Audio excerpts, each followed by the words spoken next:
No man dared to marry the infertile woman, until the mountain man proved love heals more than doctors can. In the 1870s frontier, Clara May, an isolated woman shunned for her size and presumed infertility, finds unexpected hope when a reclusive mountain man sees her worth beyond the gossip. What begins as a marriage of survival turns into a story of healing, courage, and a miracle that changes them both. Now let's dive into this story of survival. The morning sun broke over Willow Creek, painting the clapboard storefronts gold and the church steeple white as bone. Yet beneath the brightness, whispers always found shadows to hide in. They started the moment Clara May Parker stepped off her porch that Sunday, her bonnet tied firm, her broad frame wrapped in a sky-blue dress she'd sewn herself.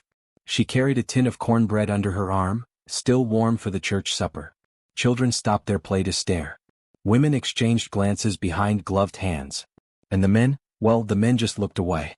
"Poor Clara," murmured one woman near the well. "She's got a good heart. Shame about her condition.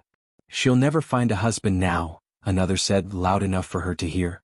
"She's not built for childbearing," came the pitying reply. Clara pretended she didn't hear, though her cheeks flushed pink. The words had worn grooves in her soul over the years: infertile, too big, too old, too much. Inside the small white church, she took her usual place at the far back pew, where no one had to squeeze beside her. Reverend Jacobs spoke of faith, patience, and unseen blessings, his voice echoing against the rafters. Clara listened, but her heart drifted. She thought of the doctor's verdict from years ago, spoken as if it were scripture. "Your body wasn't made for children, Miss Parker. Best you make peace with that." What a cruel word when it came wrapped in finality. After service, the townsfolk gathered for their Sunday meal. Clara's cornbread was gone within minutes. No one could deny her skill with a skillet. Yet even as they filled their plates, not one man offered her a seat at his table. So she carried her plate to the church steps and sat alone. The sun warmed her shoulders. She watched the wagons roll by, the laughter of young mothers echoing, and something inside her cracked just a little more. It wasn't anger that lived in Clara May, it was emptiness. A slow ache that came from being invisible in a world that measured a woman by what she could give a man. When the last hymn faded and the crowd dispersed, she walked to the edge of town, following the dirt road until it bent toward the river. The cottonwoods swayed and the air smelled of rain. Her mother's grave lay beneath a leaning oak, a simple wooden cross marking the spot. Clara knelt there, brushing the dirt from the carved letters. "Mama," she whispered, her voice trembling, "I've been trying to keep strong like you said. But some days, it feels like God forgot me." A tear slipped down her cheek and fell into the grass. "I wasn't made for this kind of loneliness." The first drop of rain struck her palm, then another, until the sky opened wide. She didn't move. She let the rain wash her tears away. By dusk, thunder rolled low across the hills, deep and distant. The air smelled of wet pine and smoke, unusual smoke. Not chimney smoke. Campfire smoke. Clara turned toward the sound of hooves, faint at first, then pounding. Out of the storm came a figure on horseback, huge, broad-shouldered, the outline of a man wrapped in a long duster coat darkened by rain. His horse stumbled as lightning cracked above the ridge, and the man swung down quick, patting its neck to calm it. For a heartbeat, their eyes met through the veil of rain. He was rugged, bearded, with eyes the color of storm clouds themselves. Something wild lived in them, but also something gentle. He tipped his hat slightly. "Ma'am?" His voice was gravel deepened by wind. Clara blinked, startled. No man ever looked at her directly, not like that. "Evenin'," she managed, clutching her shawl. "You're far from town." "Fire took part o' my cabin last night," he said. "Needed to come down for supplies. Storm chased me the rest of the way." A flicker of lightning revealed the mud on his coat and the torn leather on his saddlebag. "Name's Elias Boone," he added. "Live up on Bearclaw Ridge." Clara had heard the name whispered before. The reclusive mountain trapper folk said was half wild himself. "You best come in out of the rain," she offered quietly. "My cabin's just over yonder." He hesitated, studying her like he wasn't used to kindness. Then he nodded once. "Obliged, ma'am." By the time they reached her small cabin, the rain had thickened to sheets. Clara built up the fire, the orange light flickering across the room. Elias stood near the hearth, steam rising from his coat. "Much obliged," he said again, glancing around at the tidy space, the quilted bed, the Bible on the table, the simple life of a woman who'd made solitude a kind of grace. "You can hang your coat there," she said softly. When he did, she saw the scar along his arm, An old burn or a beast's mark? He caught her glance and gave a small, wry smile. Bear Claw Ridge don't forgive easy. Clara poured him coffee, her hands steady though her heart raced in a way it hadn't in years. Outside, thunder rumbled like the mountains themselves were speaking. Inside, two lonely souls sat across from each other at a small table, the firelight warm between them. Neither spoke much. They didn't need to. Sometimes silence is the only honest language left. And though neither of them knew it yet, that night was the first page of a story the whole town would one day talk about. But not in whispers anymore. Morning came softly to Willow Creek, dragging fog down from the ridges like a sleeping blanket. Clara May Parker stood at her cabin window, watching the mist curl around the cottonwoods. The rain had passed, leaving the world silver and still. Her unexpected visitor, the mountain man named Elias Boone, had slept by the hearth through the storm. He hadn't asked for anything more than a roof, and she hadn't offered more than she could give. But something about the quiet rise and fall of his breath through the night made the loneliness seem gentler somehow. At dawn she set biscuits to bake and coffee to boil. The smell woke him before the sun cleared the ridge. "Morning, ma'am," he said, pushing up from his bedroll, his deep voice still rough with sleep. "Morning," she replied, turning shyly from the stove. "Hope you don't mind biscuits for breakfast." "Ma'am, I'd eat bark if it smelled half as good as that," he said with a smile, small but real. For a moment she forgot about the cruel things people said about her, about the pitying looks, about everything. There was only the warmth of that smile and the simple peace of two people sharing a morning meal while the world woke outside.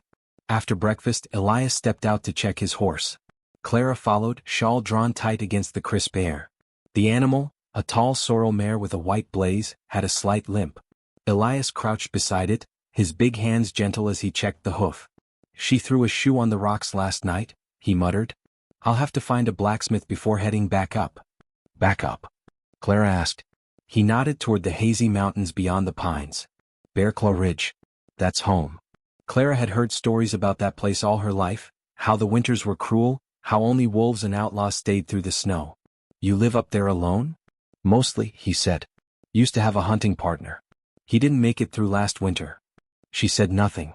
The loss in his voice needed no sympathy, it carried its own. He looked toward the horizon again, then back at her. "Lightning hit my cabin 3 nights ago. Fire took half the roof near all my stores. I came down to get nails, flour and whatnot. But it's a 2-man job rebuildin' what's left." "You've no kin to help?" she asked. "None that'll come," he said simply. "And truth be told, I've got no wish to ask favors from men who'd just as soon see me gone." Clara's heart tightened. She knew too well what it was to live unwanted. Elias wiped the mud from his hands and looked at her, really looked. "You seem capable. You run this place alone?" She nodded. "For years now." "That's so?" he said, impressed. "Then you're stronger than half the men in town." The words caught her off guard. No one had ever said such a thing, not with respect in their tone. He hesitated, scratching his beard. "I don't mean to trouble you, ma'am, but if you're needin' a change of air, I could use the help. Just until the roof's fixed and the snows come. I can pay fare, room, board, and coin besides." For a long while Clara said nothing. The thought of leaving Willow Creek both frightened and stirred her. There was nothing tying her here, no family, no suitor, not even kindness. But the mountains, those wild peaks seemed to whisper her name. "You'd really take a woman along?" she asked softly. "I'd take anyone with grit enough to handle the ridge," Elias said. "And you strike me as someone who's been handlined worse for years." She gave a small, disbelieving laugh. "You've only known me a night." "That's enough to know the measure of a person," he said. Their eyes met again, steady, honest, searching.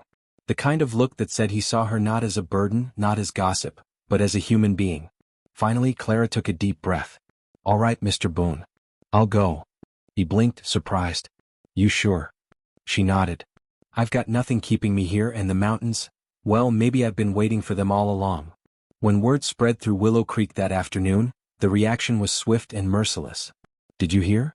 Clara May Parker's runnin' off with that mountain hermit. Lord have mercy, she's lost her senses. He'll leave her up there to die." Even the Reverend shook his head sadly. But Clara ignored them. For the first time in her life she didn't flinch from the whispers. She packed her things into a worn carpet bag, her mother's Bible, a few dresses, a small jar of lavender soap, and locked her cabin door behind her. At the livery, Elias waited with his mare saddled and another horse, a dappled gray, for her. You ever ridden before? He asked. A few times, she said. When Pa was alive. He gave a short nod. Then you'll do fine. As the sun dipped behind the ridge, she swung herself onto the saddle, awkward but determined. Elias looked over at her, a faint smile beneath his beard. All right then, Miss Parker. Let's see if the mountain's ready for company. She smiled back, the wind tugging at her bonnet strings. And let's see if the mountain can handle me. They rode out together as twilight wrapped Willow Creek in gold and shadow. Behind them the whispers grew faint. Ahead lay the long winding trail to Bearclaw Ridge, where smoke from burned timbers still rose into the cold sky, and where fate waited with an open hand. Neither of them knew that the journey ahead would test everything they'd ever believed about strength, healing, and the way love finds those the world forgets. But as the first stars flickered above, Elias glanced at her and said softly, "Funny thing, Miss Parker. Feels like you were meant to show up in that storm." Clara looked ahead at the mountains, her heart strangely light. Maybe I was, Mr. Boone. Maybe I was. The road to Bearclaw Ridge wound through forests so thick with pine that sunlight barely reached the earth. For 2 long days, Clara May Parker rode behind Elias Boone, her skirts catching dust, her hands blistered from gripping the reins. But each mile felt like shedding an old skin. The air grew cleaner, the sound of Willow Creek's gossip faded into silence, and the mountain stretched above them, vast, wild, and free. The first night, they camped beside a stream where the stars looked close enough to touch. Elias built a fire without a word, moving with quiet skill. Clara watched, fascinated by how everything he did had purpose, how he could coax flame from damp wood, or carve a spoon from a scrap of pine like he'd done it 1,000 times before. When he offered her a cup of strong coffee, she smiled. "You always drink it this bitter? Puts hair on your soul," he said deadpan. She laughed, a sound she hadn't heard from herself in months. By the time they reached the ridge on the second evening, her muscles ached, her lips were cracked, and her heart thumped with exhaustion and awe. "There she is," Elias said quietly, reining in his horse at the crest of the trail. Below them, half hidden among towering evergreens, sat what remained of his cabin. Smoke still curled faintly from the blackened roof. One wall had collapsed inward, and the ground around it was strewn with ashes. Clara swallowed hard. "It's worse than I thought." Elias dismounted slowly, his face unreadable. "She'll stand again," he said.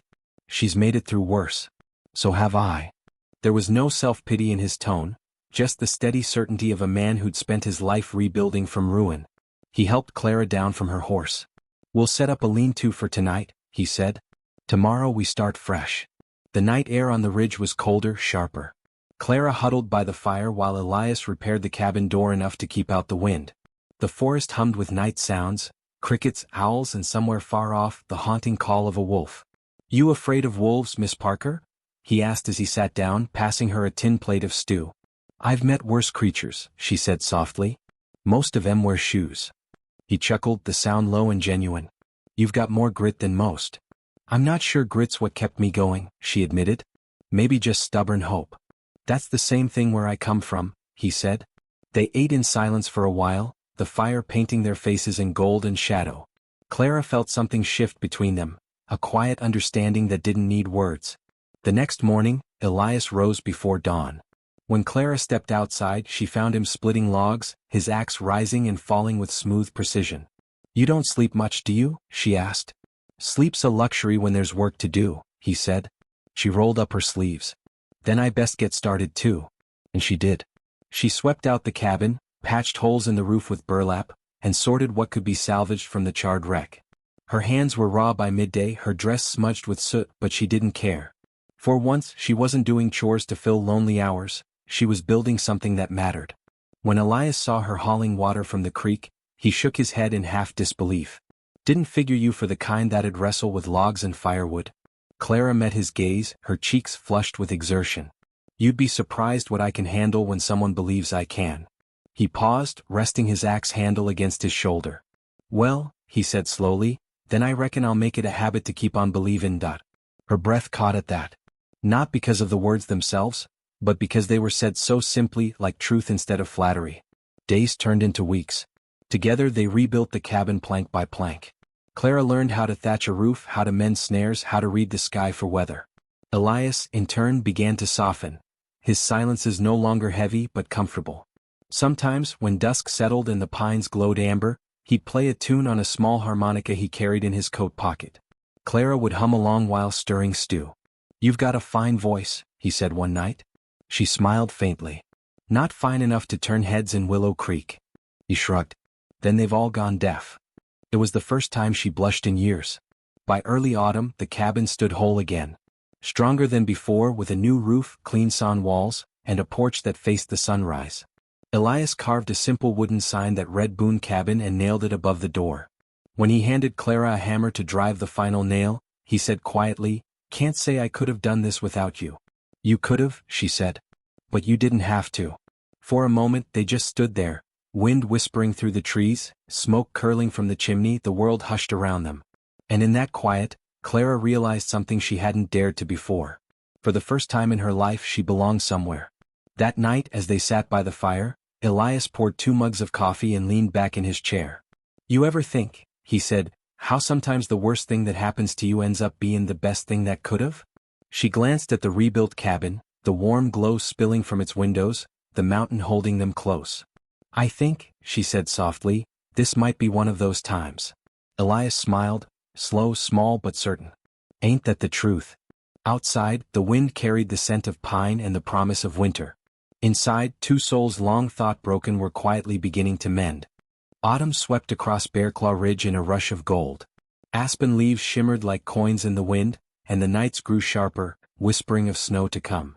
For Clara May Boone, though she still wasn't used to hearing the name spoken aloud by Elias, the mountain had become a kind of peace she'd never known.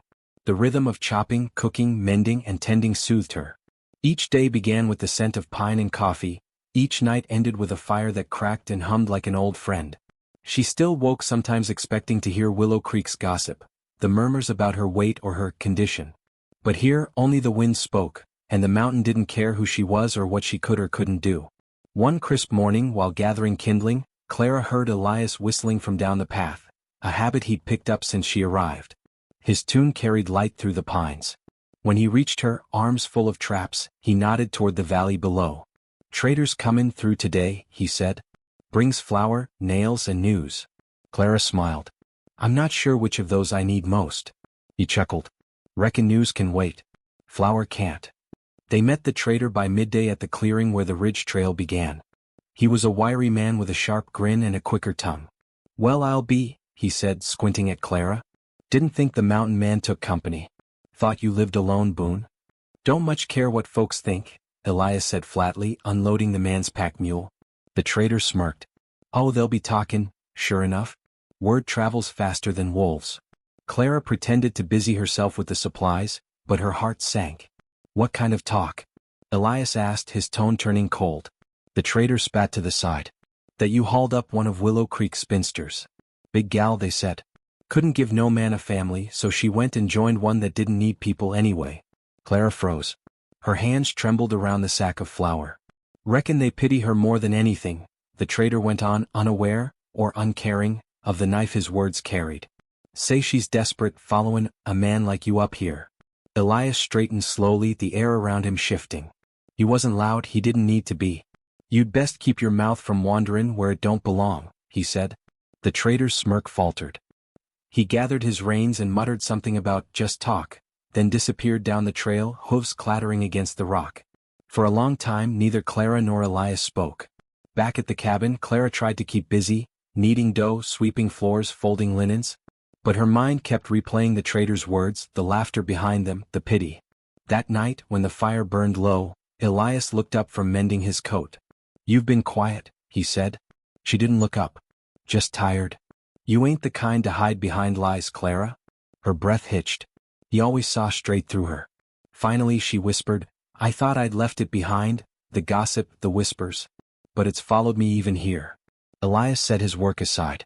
"You can't stop people from talking. But you can stop believin' what they say."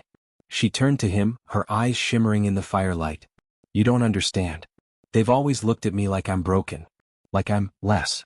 He leaned forward, his voice steady as the mountain. "I understand more than you think. Folks said I was half wild, good for nothin', but huntin' and fightin'. I used to think maybe they were right." He paused, letting the silence breathe between them. "Until you showed up." Clara blinked, startled. "Me?" "Yeah," he said softly. You walk through fire and gossip same as I do through storms. But you keep on standin'. That strength, Clara May. Ain't nothing broken about that. Tears stung her eyes, but they weren't from pain. They were from something gentler, something she'd almost forgotten how to feel. Thank you, she whispered. Elias looked at her then, not as a man pitying a woman, but as a man seeing her completely. Don't thank me. Just believe me. The next morning she found him repairing the fence near the corral. The sun poured gold over his shoulders and she watched him work, quiet admiration stirring in her chest. When he noticed her, he grinned faintly. What? Just thinking, she said, maybe I should have come to the mountains sooner. Why's that? Would have saved me a heap of wasted years listenin' to fools. He laughed, a deep, honest sound that carried through the trees. You and me both, Clara. Weeks passed and the ridge became their world. They traded stories by firelight, shared chores without complaint, and learned to read each other's silences. Sometimes she'd catch him watching her as she baked or mended his shirts, his gaze not hungry or judging but thoughtful, warm.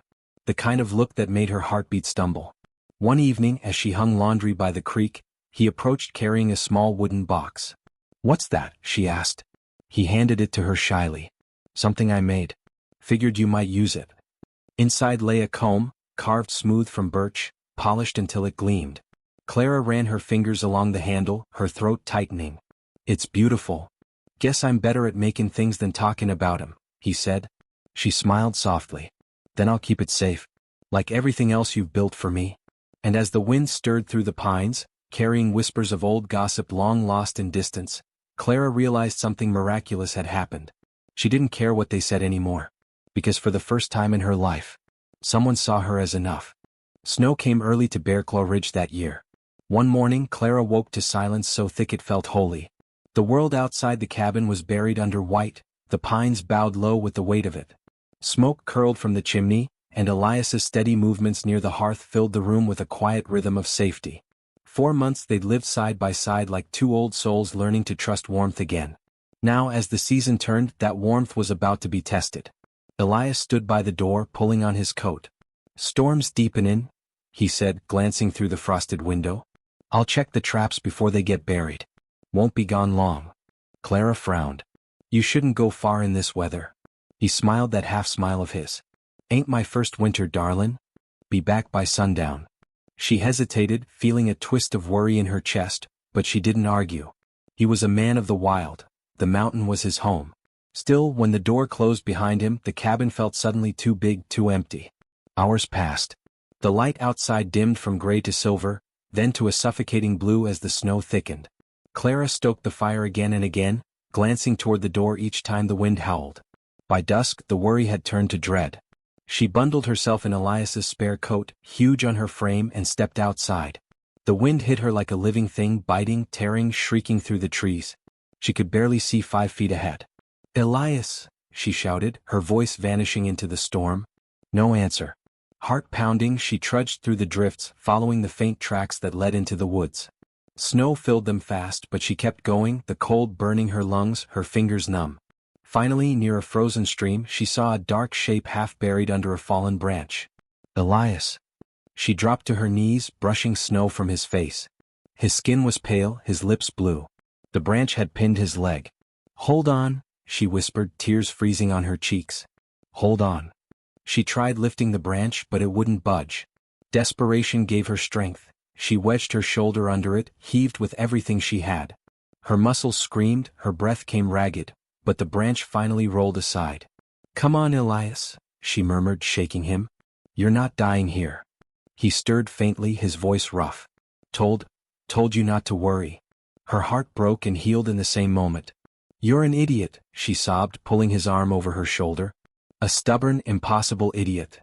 Step by step, she dragged him through the storm, back toward the faint orange glow of the cabin's window. By the time she got him inside, he was half-conscious, shivering uncontrollably. Clara tore off his wet coat and boots, wrapped him in every blanket they owned, and pressed her hands to his chest, trying to coax warmth back into him. Stay with me, she whispered. You hear me, Elias Boone? You stay with me. She boiled water, made broth, kept the fire roaring until her eyes burned from the smoke. Hours passed in a blur of fear and determination. When he finally opened his eyes, dawn light was spilling through the window. Clara, he rasped. She let out a shaky laugh. Don't you dare scare me like that again. He managed a weak grin. Didn't mean to. Guess the mountain got the better of me. She sat beside him, brushing the hair from his forehead. The mountain didn't save you, she whispered. I did. He reached for her hand, his grip faint but sure. Reckon you did more than that. For the next week, Clara barely left his side. She fed him broth, read from an old Bible she'd found in the trunk, and sang low songs she hadn't sung since girlhood. The fever came and went, but each time it broke he came back a little stronger. One evening, when the firelight danced across the walls, Elias turned to her. You could have left me, he said softly. No one would have blamed you. She smiled through tears. And go where? You think I'd trade this mountain for the sound of their whispers again? He looked at her for a long moment, the kind of look that stripped all pretense away. Clara, you saved my life. I just did what anyone would. No, he said firmly. Not anyone. Only you. The silence that followed wasn't empty, it was full of everything they hadn't said. Then slowly he reached up, his rough hand resting against her cheek. She leaned into it without thinking, closing her eyes. Elias's voice was a whisper. You ain't broken, Clara. You're the strongest woman I ever met. Tears slipped down her face. Then stop talking, Elias Boone, she murmured, her voice trembling, and start believin' that maybe you're worth saving too. That night, the wind howled against the walls, but inside the cabin glowed with warmth, not just from the fire but from something deeper. Two lonely souls had found their way through the storm, and for the first time, the mountain felt less like wilderness and more like home. The winter moon rose pale and watchful over Bearclaw Ridge, silvering the pines and the cabin roof. Inside, the fire burned low and the scent of pine sap and stew filled the air. Elias Boone, finally strong enough to walk again, sat in his chair near the hearth, whittling a piece of cedar into the shape of a bird. Clara watched him from the table, her needlework forgotten in her lap. The past few weeks had been full of quiet, healing laughter, and the kind of peace she never thought she'd earn in this lifetime. But beneath that peace, something new stirred, something she couldn't name, though her heart knew it well. Elias, she said softly, you ever think about what comes next? He didn't look up right away, just kept his knife moving with slow precision. Next. When the snow melts. When spring comes. He smiled faintly. Reckon we'll plant a garden. Fix that fence down by the creek. Maybe teach you how to ride without holding on so tight. She laughed, color rising in her cheeks. That's not what I meant and you know it. He set the carving aside and met her eyes. Then say what you mean, Clara May. She hesitated, fingers twisting in her apron. I mean, what are we to each other, Elias? I've been here months now. Folks down in Willow Creek already think I've lost my mind. He leaned forward, elbows on his knees. And what do you think? I think, her voice faltered. I think I was lost long before I ever came here. And somehow, up on this mountain, I found myself again. Elias's gaze softened. And you think that's madness? She smiled faintly. If it is, I don't ever want to be cured. The silence between them deepened, warm and alive. Then Elias rose slowly, crossing to her. He stopped just close enough that she could feel the heat of him, smell the faint pine on his coat. Clara, he said, voice low, I ain't good with fancy talk. But you need to know, I meant what I said that night. You saved my life. And not just my breathing kind. Her throat tightened. You gave me mine too. He reached out, tracing his thumb along her jaw. Then maybe it's time we stop pretendin', we're two souls just passin' through the same storm. Her breath caught. Elias. He bent slightly, his forehead touching hers. I don't want you to ever doubt what you are to me. You're the woman I want beside me till the stars fall. That night, they sat outside on the porch wrapped in a blanket, watching the snowflakes drift like ash from heaven. City folks never see stars like these, Elias murmured. Guess they're too busy looking down. Clara followed his gaze upward. The sky was so full it hurt to look at, endless and bright like the world itself was finally paying attention. I used to pray for a sign, she said. Something to tell me God hadn't forgotten me. Elias turned to her, his voice rough. And now? Now I think the sign was you. He chuckled softly. Then I reckon God's got a strange sense of humor. Maybe, she said, smiling. But I'm not laughing. As the weeks passed, winter began to loosen its grip. The snow melted into rivulets that sang down the hillside, and the forest woke up again. Clara found herself humming while she worked, planting seeds, mending clothes, and baking bread that filled the cabin with a scent of home. But then one morning she felt it, an exhaustion deeper than usual, a faint dizziness that made her sit down mid-task. She brushed it off at first. Then came the queasiness, the missed cycles. Her breath caught. It couldn't be. For years, doctors had told her she'd never bear children. They'd said her body was barren, her heart would just have to learn to live with it. She'd believed them. Until now. 3 days later, when Elias came in from chopping wood, she stood waiting for him by the hearth, hands trembling. "Elias," she said, her voice shaking, I think I'm with child." He froze, the axe still in his grip. "Clara? I'm sure of it."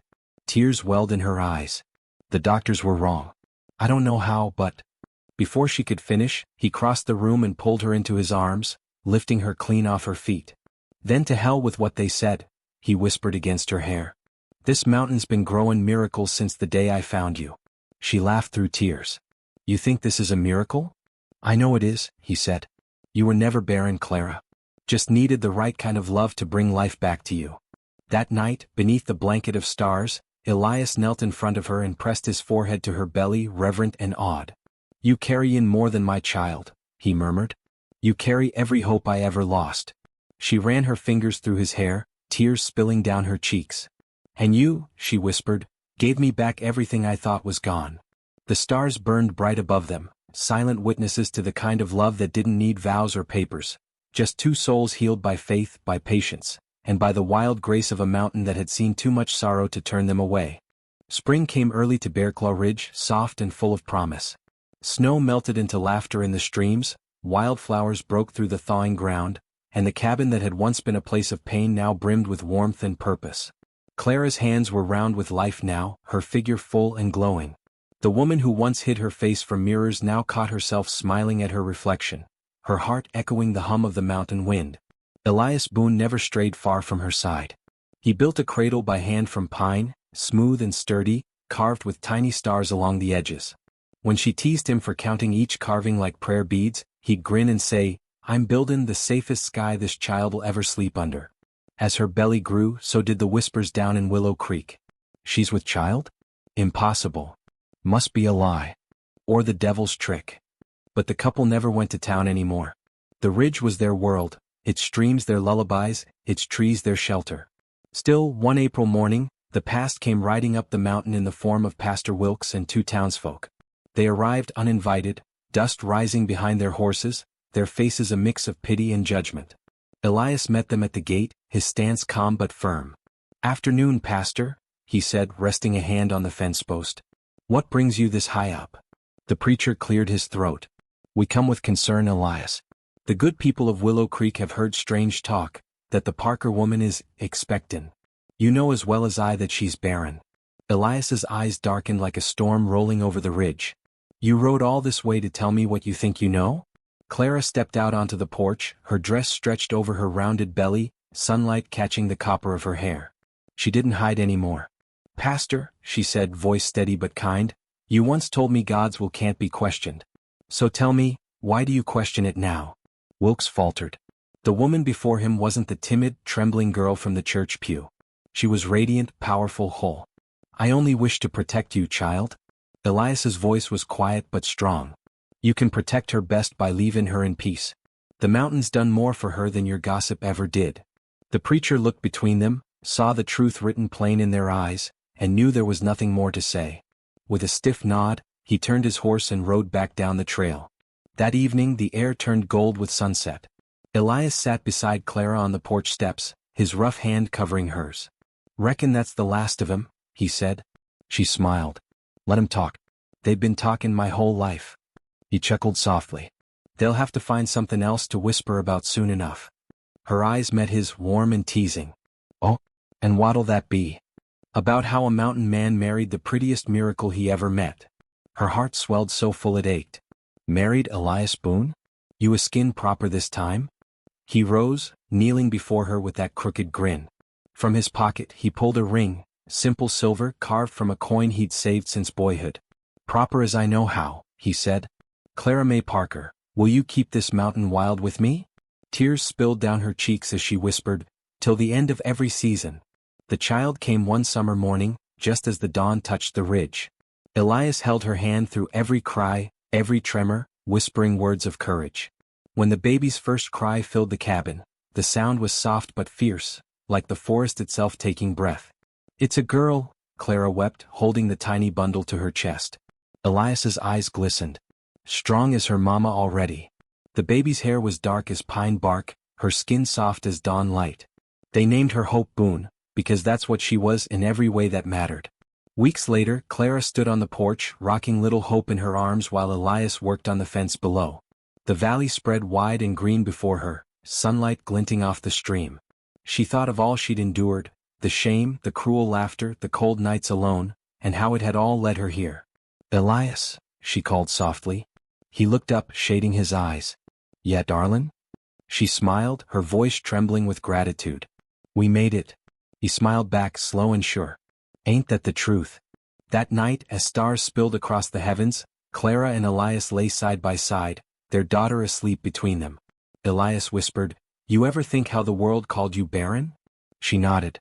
"They did." He smiled faintly. "Guess the world never met the mountain." And outside, the wind carried the song of pines and promise, the sound of a love that had defied every cruel word, every doubt, every distance. Epilogue. Years later, when travelers passed through the valley, they'd hear tales of the couple on Bearclaw Ridge, the gentle giant and the once-shamed woman who bore a child when all said she could not. They'd say the cabin glowed at night, and if you listened close enough, you could hear laughter echoing through the trees, proof that faith, love, and the wild heart of a mountain can heal even what the world calls impossible.